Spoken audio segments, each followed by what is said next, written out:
Friends, இன்றைக்கி நம்ம இந்த வீடியோவில் சாமி கும்பிட்ட அப்புறம் பூஜை அறை கதவை மூடி வைக்கலாமா இல்லை எப்போவுமே திறந்து இருக்கலாமாங்கிற டவுட் நிறைய பேருக்கு இருக்கும். அதை பற்றி தான் பார்க்க போகிறோம். என்னோடய சேனலை இப்போ தான் புதுசாக பார்க்குறீங்கன்னா மறக்காமல் சப்ஸ்கிரைப் பண்ணிக்கோங்க.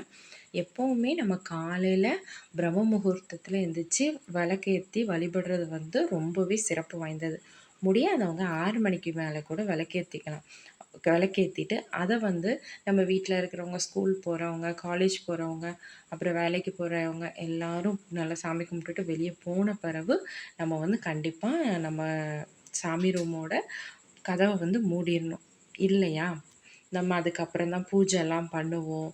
அப்படின்னு இருக்கவங்க பூஜையெல்லாம் முடிச்சுட்டு கதவை சாத்திடணும் கண்டிப்பாக.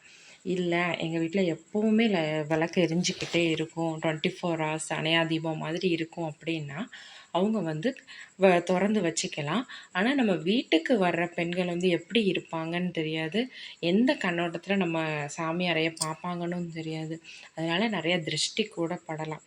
அதனால் நம்ம சாமி அறையை எப்போவுமே பூட்டி வைக்கிறது ரொம்பவே சிறப்பு வாய்ந்தது.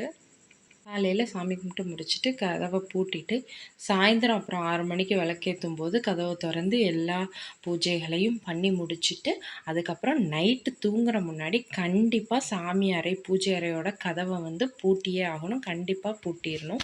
நம்ம ஷெல்ஃபில் தான் நாங்கள் வீட்டில் வச்சுருக்கோன்னா பூஜை முடிஞ்ச உடனே அந்த ஷெல்ஃபில் கர்டன் போட்டு மூடிட்டு நம்ம வேலைகளை பண்ணுறது தான் ரொம்பவே சிறப்பு. அதனால் எப்போவுமே பூஜை அறையில் நைட்டு கதவு சாத்தியே தான் இருக்கணும். என்னோடய வீடியோ பிடிச்சிருந்தா மறக்காமல் சப்ஸ்கிரைப் பண்ணிக்கோங்க. பாய். நெக்ஸ்ட் வீடியோவில் பார்க்கலாம்.